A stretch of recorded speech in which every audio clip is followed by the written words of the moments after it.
You go, Leonard. One of the things that I was going to talk about to piggyback on that is the fact that one of the things that I'm seeing investors, some of my investor clients do to get into the homes that they want to get into is use the 1031 exchange strategically. And everybody knows that, hopefully everybody knows that when you do a 1031 exchange, you have to sell investment property, you have to buy investment property. But one of the wrinkles or the loopholes within the tax code is that you can eventually move into one of your investment properties. So what I've seen is a shift from, okay, let's go out and sell an investment and buy a 5-unit building or a commercial project, to let's go out and find a property that we wouldn't mind at some point moving into. And what they're doing is they're selling maybe a 5-unit apartment building, buying a place in a building like this, or maybe a place in Tahoe, and saying, okay, what we'll do is we'll rent out the place that we're buying through the 1031 exchange. And we'll rent that property out for a year or two, and then eventually we will move into it. And what that has done is that allows them to buy some time in terms of selling their own primary residence until maybe the market rebounds a little bit in their market and where their primary residence is. So our savvy investors are timing the market and using the tax code to their advantage to get into places that they want to. So you could very easily 1031 exchange into a condo unit in this building, rent it out for a year or two, boot the tenants out, and then move in. Now, if this building was across the bay in San Francisco, you'd have a harder time booting out the tenants, right? Okay, but in Oakland, what's that? Oakland is rent. It's not as strict as San Francisco, though. Yeah, a little bit easier. It is. Yes, it is. It's very strict. Yeah. It is very strict in Oakland. They live there till they die. Craig, if people are in the market to buy a second home now, as Leonard's talking about, what's required to buy a second home? Is that almost an impossible thing to pull off these days? Absolutely not. Really, the requirements, it depends on the loan product, but maybe 5 to 10% more down payment. Okay. As far as Wells Fargo guidelines go, the rules govern the same as a primary residence. So an increase in down payment for more security in the financing of the transaction. Do you want to? Yeah, that's accurate. We're going 90%, and really the pricing and everything is very comparable to purchasing a primary residence. So second home is a very viable option, definitely. Leonard, do you want to talk anything more about tax laws? I certainly see they're changing rapidly. What does this group need to know to protect themselves in buying and selling about changes in tax law? Need to know my phone number. There's two things that I can tell you with certainty, and I'll bet the bank on this. Number one, interest rates will go up. Number two, tax rates will go up. Okay. At this point, we are at one of the lowest historical capital gains tax rates on record. We have a 15% federal capital gains tax rate. That will go up to 20% probably in 2011. So what you'll see is a dramatic increase in the federal capital gains tax rate. The state of California has already raised the rate that you'll pay when you sell property. So what we were seeing was a 9.3% state of California tax. It's gone up slightly to 9.55%. That will also probably go up. One of the things that investors also don't think about when they're selling their investment property is the depreciation recapture tax. Now, I know some of you have seen me speak before, so you probably know what it is, but does anyone know about that tax? No. Okay. It's 25%.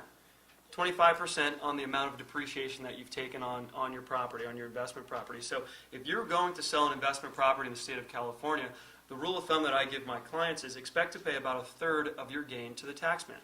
Okay, if you have a $100,000 gain in your property, expect about a $33,000 tax bill. That is today.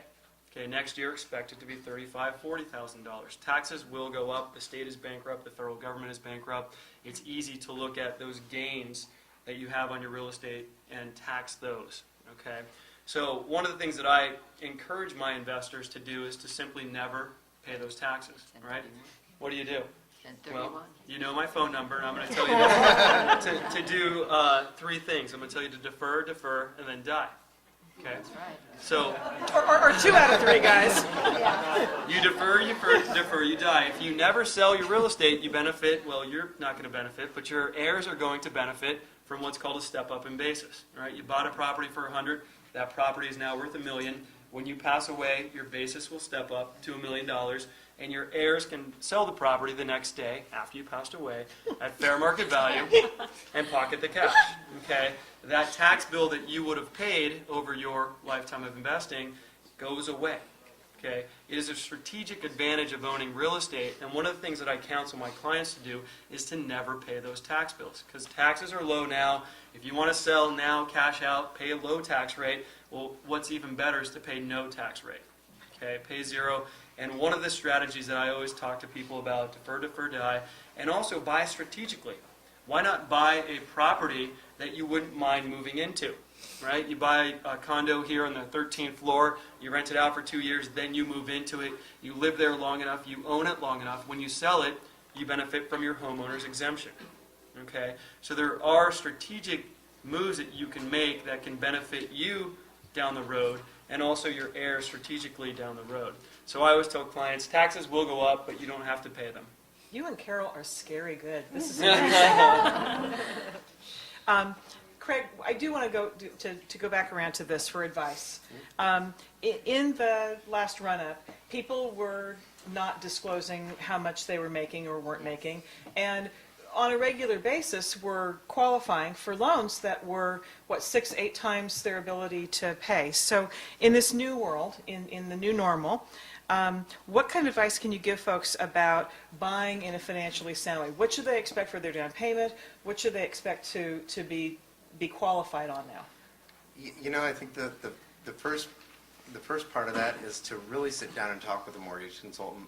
I mean, that's really step one. You can figure out what it would be on your own, but to talk to somebody that understands what they're doing, hopefully they will ask the right questions as far as your income, your liabilities, your assets. One question I've always asked is what is your goal? What's your 5-year goal? What's your 10-year goal? What's your long-term goal? To not pay, Really, obviously. To yeah. defer. Defer, and die. Yeah. I got a new life goal. So the triple D.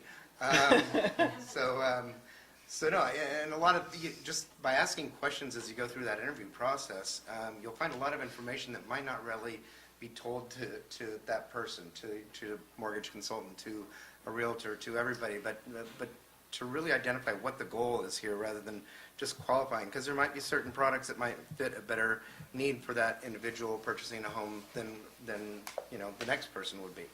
So identifying that, finding out what the goal is, looking at what's going to be a comfort zone for them, going through the idea of what their current gross income is divided by the mortgage payment, PI, principal, interest, taxes, and insurance, or HOA dues as it might be. And then also looking at what the tax ramifications are. We don't present ourselves as tax consultants, but we can give general information as far as what the benefit would be for buying a home. What's the tax benefit currently as far as what you can take off of your taxes as far as mortgage interests go, and how you can look at that from a perspective of owning a home, the tax deduction, and then again on a separate level is looking at the value that you have, especially as we go back, opportunity value, this marketplace. There's so much opportunity out there. This area, the Bay Area, is just known for appreciation, and we've come down to levels that we haven't seen in such a long time, as Carol was mentioning earlier. And I think the opportunity out there to start creating wealth and building wealth and diversifying, doing 1031 exchanges and creating this pattern for wealth management and wealth growth is huge out there in the market. And explain this to people who are buying, whether they're first-time home buyers or people that are moving up or looking for investment properties. Sometimes they just don't have the opportunity to speak with someone who pulls that information out of them or talks to them about that. And I think not only being involved with the home buyer themselves, but the realtor as well. I think the realtor being involved in that situation, should the client be comfortable about that, really makes a beneficial statement to what is best for this person. But also I think we should mention the fact that this really high-level professional advice is free. I mean, if people come to see a mortgage broker or a banker, they're going to get this advice. They don't have to pay for it. I think that's huge. A real estate broker, a real estate agent.